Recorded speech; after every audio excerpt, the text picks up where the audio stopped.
west of Rochester. He's going to go through how he's using, or what he's using over his Dohne ewes. Thanks, Darryl. Thank you, Tegan. Thanks for the opportunity. I think I'm thanking Nev for dogging me in. I'll start, I'll just go back a little bit before we go forward. We farm 45 k's north of Bendigo, and it works out to about 20 k's west of Rochester. So we've got a 650 hectare farm there, where we run half of it's for cropping and sheep feed, and the other half is for just stock that we're on pastures. So we run, this year we've got 700 Dohne ewes, and they're joined to White Suffolk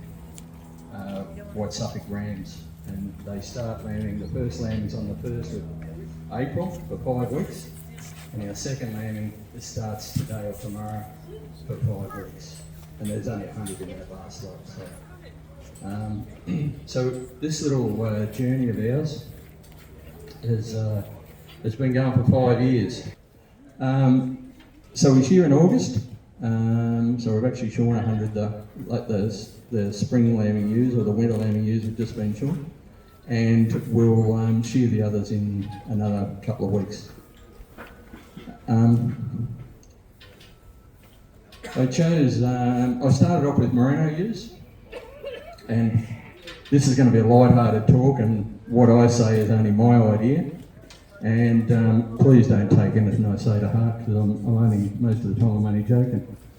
But the Merino ewes, I found they'd lamb, they'd get in lamb, you'd scan, you'd do everything right, and then they'd go to lamb, they'd have twins, and then they'd get up and they'd walk away with maybe one, and sometimes they'd walk away with none.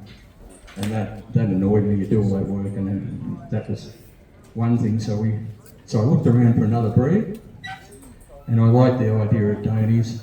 I like the idea of crossbreds, but the wool job's pretty shit. So I thought, well, we won't go down that track. Well, at least we've got a market for good Dohne wool. So that's the area we went down.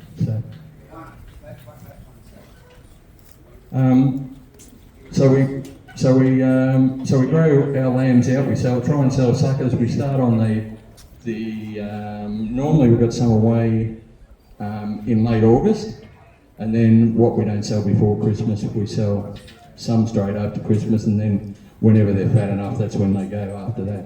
So our averages, I think the first year the second year, so 2022, 2021. 2021, we averaged $219 for our lambs over the 12-month period.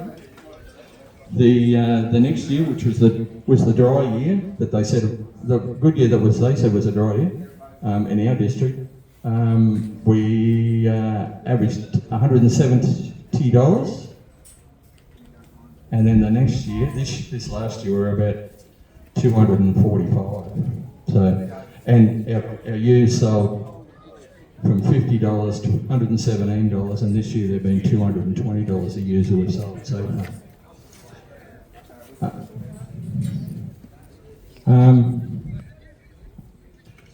The shearers, some people said when I was going to Dohne's, they said, how are you going to go for shearers?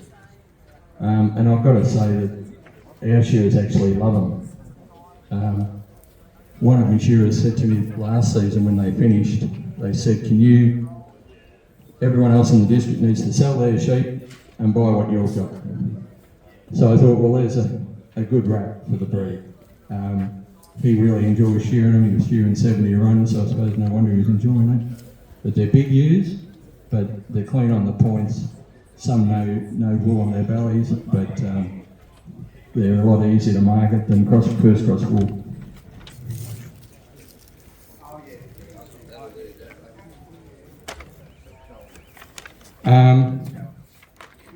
So when we started this project, it was a 10-year program, so we're halfway through it. So now I've just got to find the balance between sheep farming and travelling. That's the next thing we've got to try and get around. So I'm lucky enough I've got some good mates that'll help me on the farm, and then Trace and I can get away a bit more have a look around before we get too old, or I get too old. Right, thanks for the opportunity, and any questions, don't hesitate, I'll stick around for a while. So, thank you.